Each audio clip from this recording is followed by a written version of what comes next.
Assalamualaikum warahmatullahi wabarakatuh. Alhamdulillahirrahmanirrahim. Pagi ini kita masih bisa berkumpul di sini tidak lain karena ada nikmat yang diberikan oleh Allah Subhanahu wa taala, nikmat sehat, nikmat sempat sehingga kita bisa berkumpul belajar bersama di ruangan yang insya Allah diberkahi oleh Allah. Terima kasih kepada Bapak Ibu semuanya yang sudah bersedia hadir di sini untuk kita bersama-sama berbagi praktik baik. Dari hasil kemarin saya mengikuti diklat dari awal Juli sampai hari ini, saya ingin berbagi apa yang sudah saya dapatkan ketika diklat kemarin. Nah, tema hari ini yaitu berbagi praktik baik, prompting untuk kecerdasan artifisial, atau sederhananya rekayasa prompt untuk kreasi konten.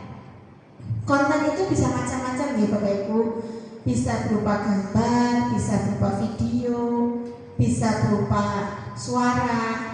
Nah, karena kita di dunia pendidikan, kita sebagai pendidik, konten di sini nanti yang ingin saya bagi itu kita bagaimana membuat media ajar yang interaktif, tentu dengan dukungan dari AI atau KA. Sebelum masuk ke kita praktek, saya ingin memaparkan dulu, menjelaskan apa sih itu prompt. Prompt adalah perintah atau instruksi yang diberikan kepada model AI untuk menghasilkan keluaran yang diinginkan. Jadi kadang kalau kita menyebutkan prompt itu mantra, kata-kata yang kita masukkan, kita berikan kepada AI, kepada KA untuk menghasilkan sesuatu yang kita inginkan. Tadi ya, itu gambar atau video atau suara. Nah, fungsi utama prompt yang pertama mengatur konteks, memberi model latar belakang dan deskripsi detail untuk menghasilkan konten yang sesuai.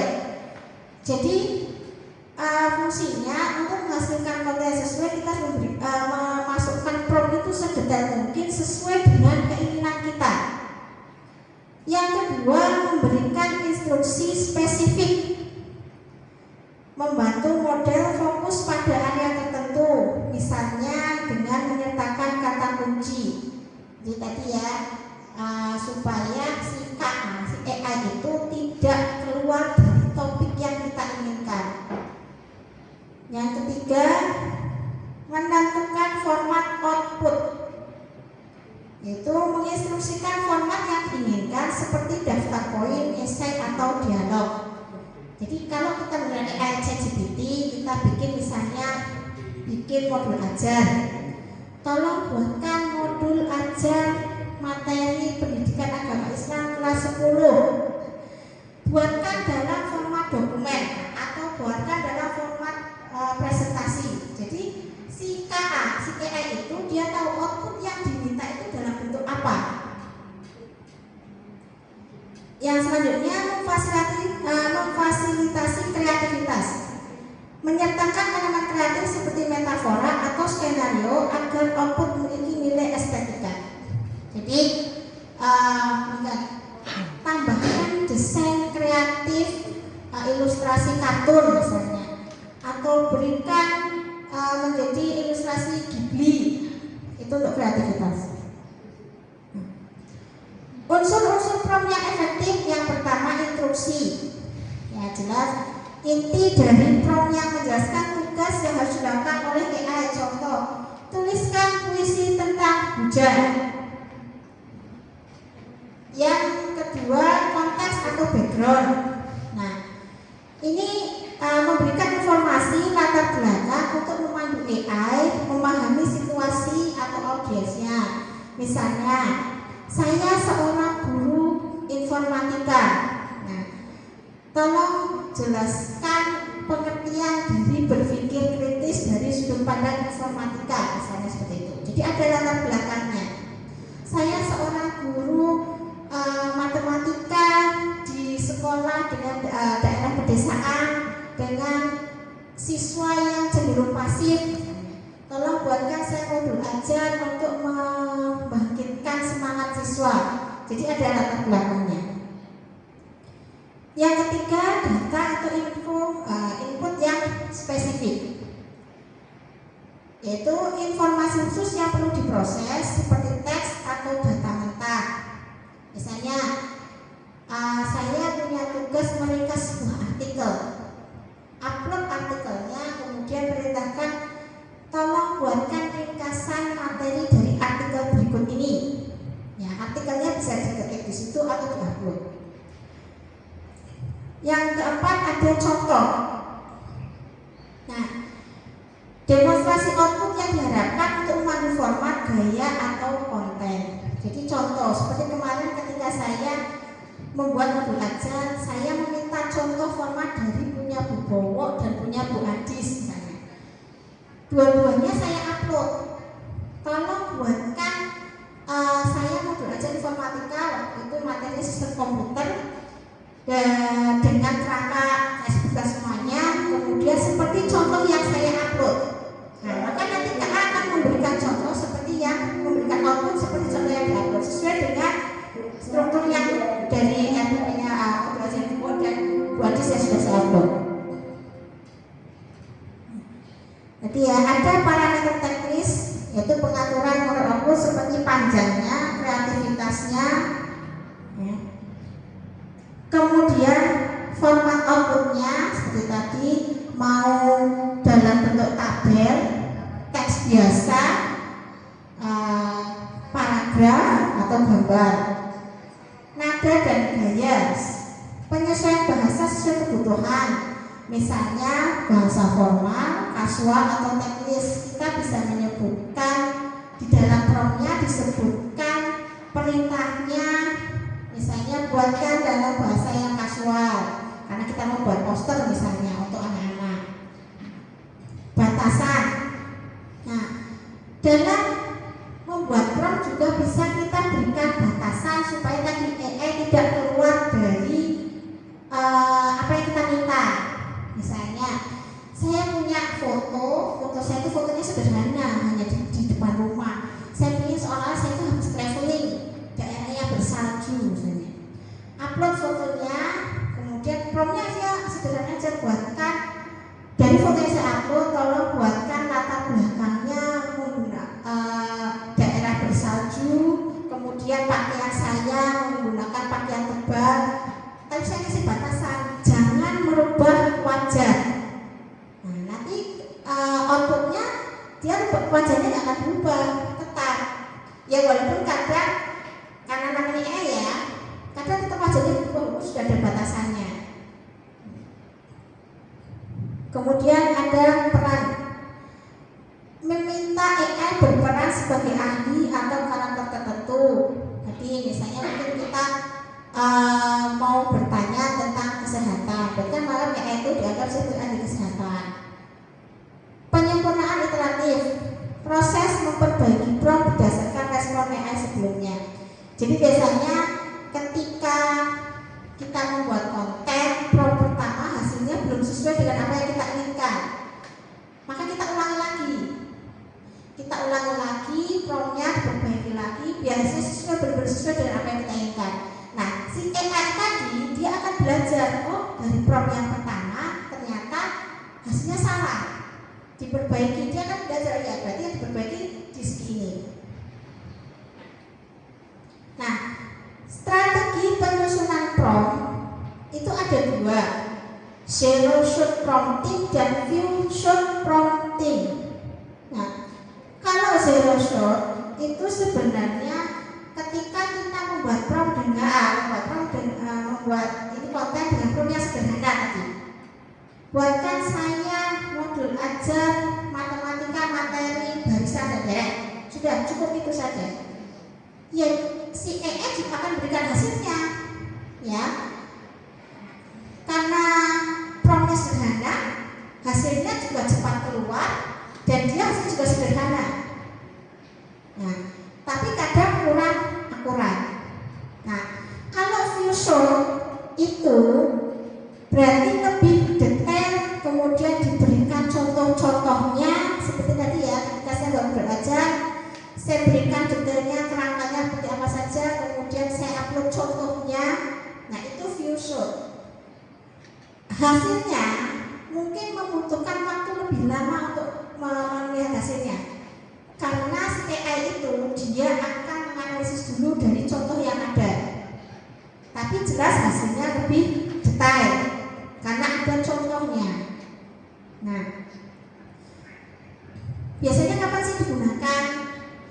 Kalau misalnya zero shot prompting, biasanya kalau kita mau membuat sesuatu sederhana butuh respon cepat, sekedar apa sih pengertian informatika seperti itu. Nah, kalau Viewshot biasanya dipakai ketika kita menggunakan membuat tugas yang membutuhkan kualitas output yang tinggi, seperti tadi ya, kita mau membuat modul ajar. Semua tergantung dari kita sendiri, kita memilih mau yang mana, mau yang zero shot atau yang Viewshot. Nah ini contohnya ada, kalau sebenarnya ya detail tapi kurang spesifik. Nah Viewshot lebih sedikit lagi karena ada contohnya. Nah sebagai penutup ya, sebelum kita praktek, pembuatan prompt yang efektif adalah kunci untuk mendapatkan output optimal dari AI generatif, KA generatif. Jadi ketika membuat prompt, usahakan buat prompt yang sedetail mungkin sesuai dengan apa yang kita inginkan, supaya hasilnya juga maksimal. Kita tidak perlu bolak-balik revisi prompt. Kalau sudah sekali jadi hasilnya bagus kan sudah selesai. Dengan merancang prompt yang jelas, spesifik dan kontekstual, pengguna dapat memaksimalkan potensi AI dalam menghasilkan konten yang berkualitas dan relevan. Ya, jadi kalau promptnya jelas, spesifik, kontekstual, nanti kita bisa mendapatkan konten yang berkualitas, yang bagus. Prompt yang baik berfungsi sebagai jembatan komunikasi antara manusia dan mesin. Jadi ya, kita mau membuat konten dengan bantuan mesin. AI kakak itu kan mesin. Kita mau buat konten dengan bantuan mesin. Nah, bahasanya, komunikasinya kita menggunakan prompt. Nah, kalau promptnya detail, promptnya jelas, maka si mesin juga bisa menerjemahkan dengan baik. Jadi konten yang dihasilkan juga bagus. Nah, selanjutnya di sini saya ingin berbagi bagaimana kita membuat media ajar menggunakan Canva AI. Ya, mungkin kita sudah nggak asing lagi dengan Canva ya. Kita bisa membuat gambar, membuat presentasi, membuat poster, membuat video dengan Canva juga bisa. Dan lebih praktisnya, Canva itu kita tidak hanya harus pakai laptop atau pakai komputer, dari HP pun kita bisa menggunakan Canva. Ya, jadi saya ingin membuat media pembelajaran yang interaktif menggunakan Canva AI. Nanti hasil akhirnya berupa seperti situs web. Anak-anak bisa membuka linknya dari HP. Ya, ada materinya, ada contoh soalnya, ada kuis interaktifnya. Bapak Ibu bisa praktek langsung dari HP bisa, dari laptop bisa. Nah, yang pertama dibuka dulu Canva-nya. Kita bisa pakai Canva dengan akun pribadi atau akun Belajar ID. Kalau Belajar ID itu jelas fasilitasnya kita seperti akun yang pro. Jadi ada elemen-elemen yang berbayar, tapi kita bisa pakai dengan gratis kalau kita pakai Canva yang akun Belajar ID. Kebetulan saya ini pakai Canva akun Belajar ID ya. Nah, yang pertama setelah login tampilannya seperti ini. Kemudian kita klik Canva AI. Dari Canva AI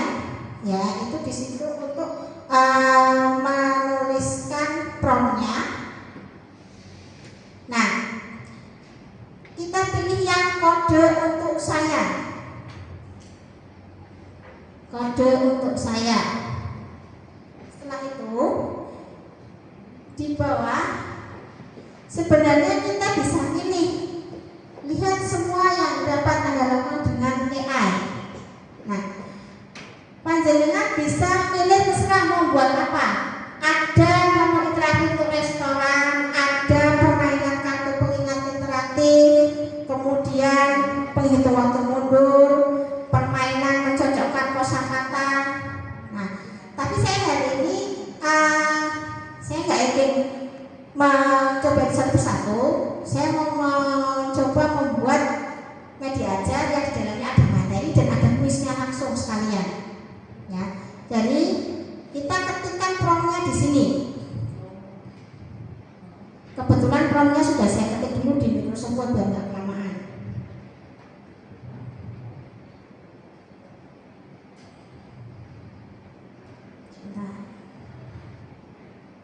Nah, jadi isi promnya, buatkan saya media pembelajaran interaktif untuk siswa SMA kelas 10 mata pelajaran informatika. Materinya disebutkan di sini. Saya ada materi sistem komputer dengan beberapa tema. Ya, tema materinya komponen sistem komputer, ya. Disebutkan aja dengan temanya apa saja disebutkan. Kemudian pada media pembelajaran menampilkan menu. Nah, saya mau di media saya ada menu materi, kemudian kuis interaktif dan kesimpulan. Nah, pada menu materi jelas ya, bersihkan materi, deskripsi materi yang mau saya sampaikan. Di situ sebutkan lengkapi materi dengan gambar misalnya.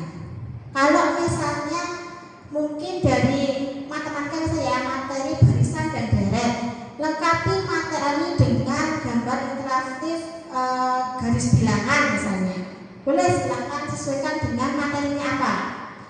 Saya minta di sini ada 3 menu, materi, kemudian kuis interaktif dan kesimpulan. Nah, pada kuis interaktif saya sebutkan menampilkan kuis interaktif 10 soal dengan jawaban yang bisa diklik dan ada skornya. Nah, pada kesimpulan menampilkan kesimpulan dari materi dan motivasi belajar. Kemudian saya tambahkan lagi, saya ingin ketika anak itu mengerjakan kuis, nanti ada nama yang bisa dimasukkan, nama dan kelas. Tambahkan saja sebelum anak ketika kita mengklik kuis interaktif, tampilkan anak agar bisa menampilkan nama, kelas, ya. Kemudian kelasnya sekalian disebutkan aja, kelasnya buat menjadi seperti apa ya, checklist kelas berapa. Oke. Nah, selanjutnya pada akhir kuis interaktif berikan animasi perayaan jika siswa berhasil menjawab semua soal. Nah, kemudian tambahkan saja, gunakan desain yang penuh warna, ilustrasi estetik atau ilustrasi kartun atau lain sebagainya. Nanti untuk lebih detailnya bisa coba. Nah, setelah itu kita klik tanda panahnya, kita tunggu. Nah, ini sedang membuat apa yang kita minta. Ditunggu, karena permintaan saya terlalu banyak, membuatnya juga lama. Karena saya pengennya biar detail sekali, daripada saya bolak-balik merevisi promnya. Tapi nanti kalau dirasa masih kurang, silahkan bisa diperbaiki lagi promnya. Lumayan lama memang, tergantung dari promnya, nggak apa-apa.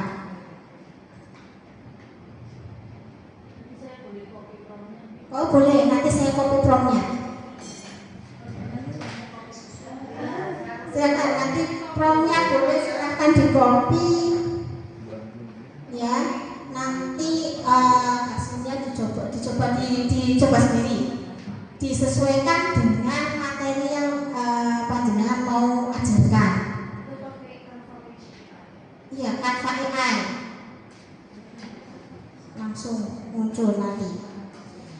Tadi sebelumnya kalau kita hanya mau membuat kuis interaktif juga bisa, tapi kan sebelumnya ada beberapa pilihan ya. Misalnya membuat, kalau bahasa Indonesia mungkin kan banyak, atau bahasa Inggris ya ada pengertian-pengertian. Nanti saya bisa pakai kuis interaktif mencocokkan kata dengan kalimat, itu ada tadi.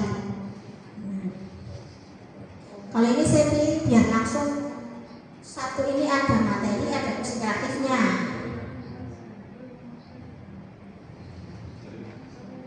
Ditunggu. Jadi, nah ini sudah selesai. Ada sebentar belum muncul versi 1. Nah, hasilnya misalnya tadi kan saya meminta ini, kemudian ada kelasnya, mulai belajar. Nah, ini ada menunya. Nama siswa. Oke, kan ini nanti ditujukan ke siswa. Kalau nanti dirasa kurang pas, bisa ditambahkan nama siswa gitu ya.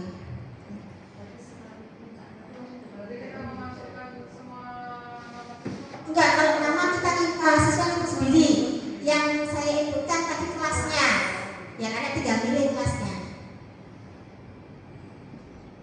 Nah, ini materinya komponen sistem komputer misalnya.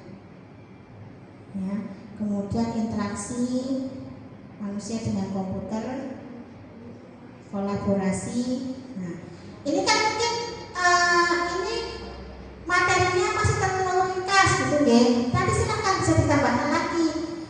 Buat materi yang lebih terperinci lagi, tambahkan ya apa? Tadi saya ini biar tidak terlalu lama buatnya, itu sudah lama sekali tadi ya. Nah, ini kembali ada kuis dan kesimpulan dulu, kesimpulannya. Kemudian ada kuisnya. Nah, apa yang dimaksud dengan hardware dan sistem komputer?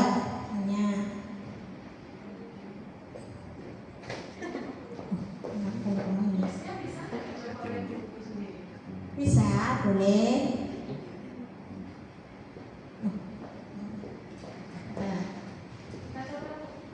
Oh, mau dicoba langsung? Kalau mau coba, sebentar saya ini sudah jadi ya. Kemudian gunakan desain buat situs web.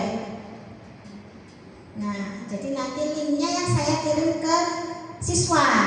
Tuh.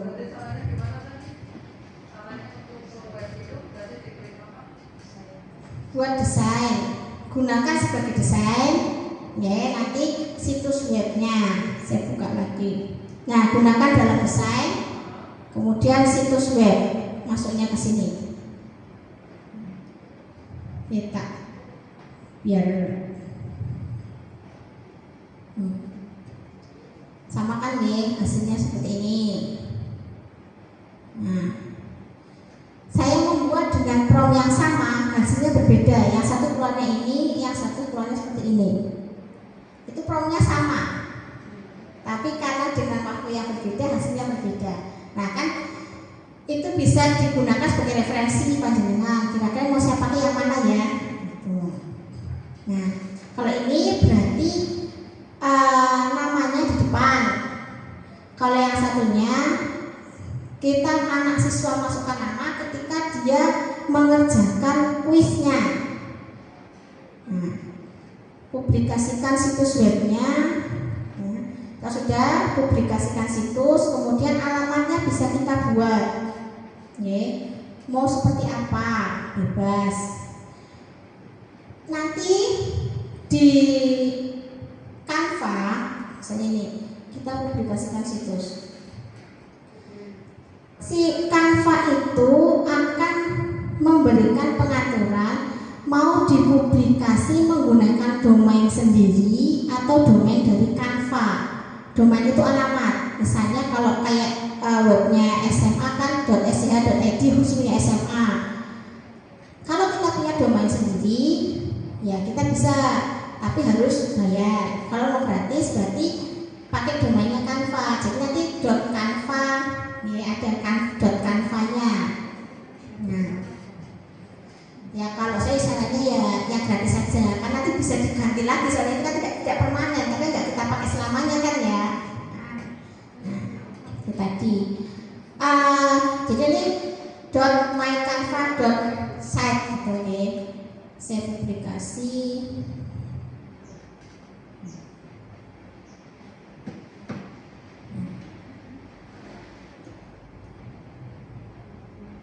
Menyiapkan desainnya. Nah ini ya apa namanya linknya itu bisa dipendekkan nanti ya, kayak ini kan, ini bisa diedit nih, nah ya ini bisa diedit, ada ini ya. Nah ini bisa diedit. Itu berarti biar muncul situs web kita klik apa? Berarti kan selamat datang. Tadi kan berarti biar muncul ini.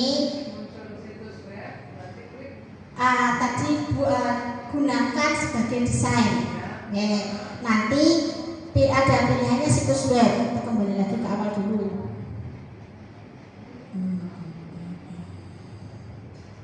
Nah ini ya dibuka. Nanti kan ketika tadi membuat prompt, asosiasi saya ini buat dari awal lagi, saya ulang lagi. Nanti kan di sebelah kanan atas itu ada gunakan sebagai desain. Nah nanti pilih situs web, muncul seperti ini. Klik publikasikan situs web. Nah ini alamat situs URL-nya, ini bisa diedit, mau diganti seperti apa. Ini kan masih panjang, mau diganti seperti apa boleh, bebas. Kalau sudah langsung dipublikasikan. Enggak, di sini nggak ada. Kalau perpendek biasanya kita perpendek sendiri. Makanya kalau perpendek bisa diedit sininya, ini yang dihapus. Itu nggak mau baru ya? Enggak. Tapi kan misalnya kita kasih nama link dengan nama misalnya fisika 10 kayak gitu. Boleh, silakan, nggak apa-apa. Fisika 10 materi apa gitu boleh. Tadi yang di itu grup sudah dicoba tampilan di HP seperti apa, nanti kan kelihatan. Tadinya saya kirimkan tapi link yang ini, yang ini ya, yang pertama tadi ada materi kuis ke situ. Apa? Enggak bisa. Ini kan modelnya link. Berarti mau dijadwalkan, ya berarti dia jadwalkan di Classroom. Nanti link tadi untuk materinya, nanti kan munculnya sesuai dengan jenengan menjadwalkannya tadi. Itu.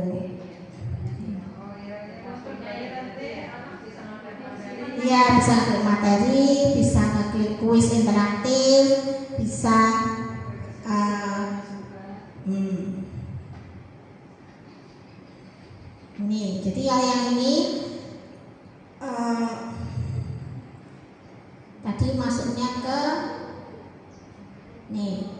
Kalau yang tadi saya kirim ini ya. Jadi namanya adanya ketika kita mau mengerjakan kuis.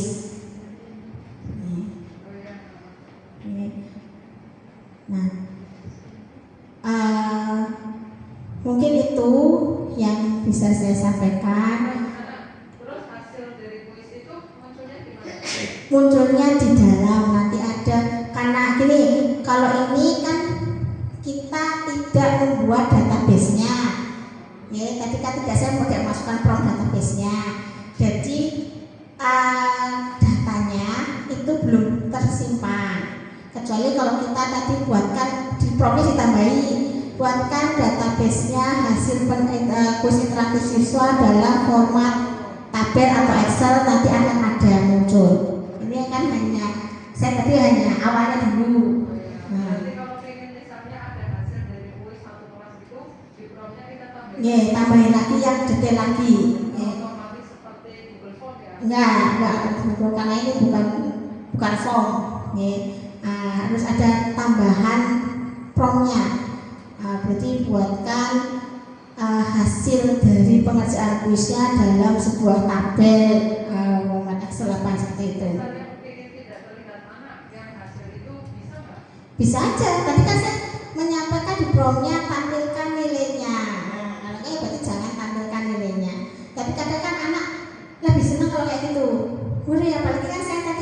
yang ini sudah bagus kok bisa semua ada perayaannya. Wah, saya senang nih ya, nilainya bagus. Kadang saya seperti itu, nanti anak suruh mengerjakan, hasilnya saya minta anak foto dengan megang HP dari hasil kuisnya.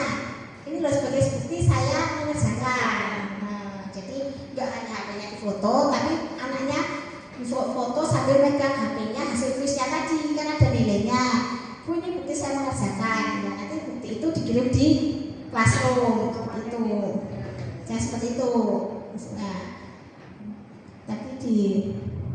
tadi linknya bisa dibuka nggih. Jadi kalau saya modalnya seperti itu. Jadi anak. Nah, ini materinya nggih. Nah, komponen sistem komputer, interaksi manusia, kolaborasi, sistem operasi. Kalau dirasa materinya masih terlalu singkat, ya tambahkan lagi promnya.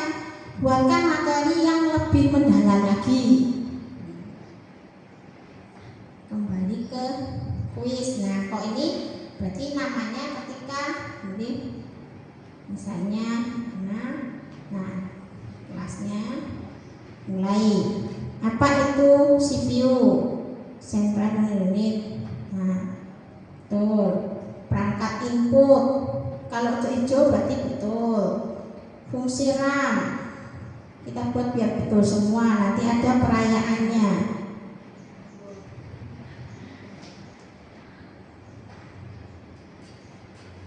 Coba sebentar. Sistem operasi.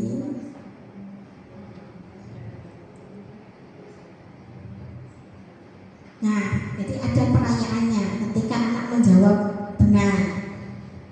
Tapi kalau dia ada yang salah, nggak ada perayaannya, hanya muncul nilainya, skornya. Nggak saya buat batasan. Jadi kalau tadi berarti promnya harus, karena memang kalau kita menggunakan AI berarti ya sesuai dengan apa yang kita minta. Batasannya dikasih batasan atau tidak. Beda kalau menggunakan kayak kuisis, kita sudah ada pilihannya, tinggal kita pilih. Tapi kalau kita menggunakan AI berarti dia akan sesuai kita minta. Kita nggak kasih batasan waktu, ya nggak ada batasan waktunya. Jadi itu biasanya nanti anak, kalau saya setelah kuis silahkan tampilkan nanti foto seperti ini. Nah, anaknya foto dengan hasil kuisnya. Ini Bu, saya sudah mengerjakan, sudah belajar. Iya, terima kasih. Terus ini gimana? Misalnya kan berarti promnya udah dimasukkan semua itu ya? Iya. Misalnya di materi saya rasa kok ini kurang. Kalau saya buat prom lagi berarti nanti ketumpuk di materi itu atau bikin lagi nilainya? AI-nya akan bikin lagi versi selanjutnya lagi. Bagian enter di situ. Itu kan nanti jadi bikin lagi, tapi menambahkan yang tadi awalnya. Nah, jadi yang awal tadi ditambahkan, nyambung, nggak ditambahkan. Misalnya ini nih, kuisnya kan belum ada batasan waktu. Ya, minta lagi silahkan. Ya, bataskan, berikan batasan waktu pengerjaan kuis maksimal 5 menit misalnya. Nanti ada. Ya, tetap kesimpan di situ. Tapi berarti harus dipublikasi ulang. Ya, kan karena kita ngedit, berarti harus dipublikasi ulang lagi biar yang dirubah juga ikut berubah. Kalau nggak dipublikasi ulang, ya nanti yang sudah di-share ke siswa itu masih tetap. Kalau saya kadang pokoknya sebelum benar-benar fit ya nggak saya ini dulu, nggak saya publikasi dulu. Jadi kadang saya coba sendiri, betul. Kadang malah bingung sih, ini tadi yang mana ya linknya sudah saya publikasi ulang itu yang mana? Saya bingung. Jadi saya coba tadi, jadi saya edit sebelum dibuat menjadi desain. Ada yang ingin ditanyakan lagi? Mungkin nanti kita bisa diskusi di luar forum deh. Kita sama-sama belajar. Barangkali saya juga kan baru belajar. Barangkali panjenengan nanti yang tahu ternyata bukan seperti itu caranya seperti itu ya. Kita belajar bareng. Kita sama-sama belajar supaya kemarin kan ketika pembelajaran menggembirakan. Nih, bagaimana caranya supaya anak bisa ketika anak sudah merasa senang, merasa nyaman, belajarnya insya Allah lancar. Nah, kita ingin kan membuat seperti apa lagi kondisi ketika kita daring. Nih, kita sama-sama belajar sebenarnya mungkin nggak hanya Canva, ada macam-macam lagi ya. Cuman kan kita lebih familiar dengan Canva. Ya. Terima kasih untuk perhatiannya. Apabila ada kesalahan dan kekurangan, saya mohon maaf. Sekian. Assalamualaikum warahmatullahi wabarakatuh.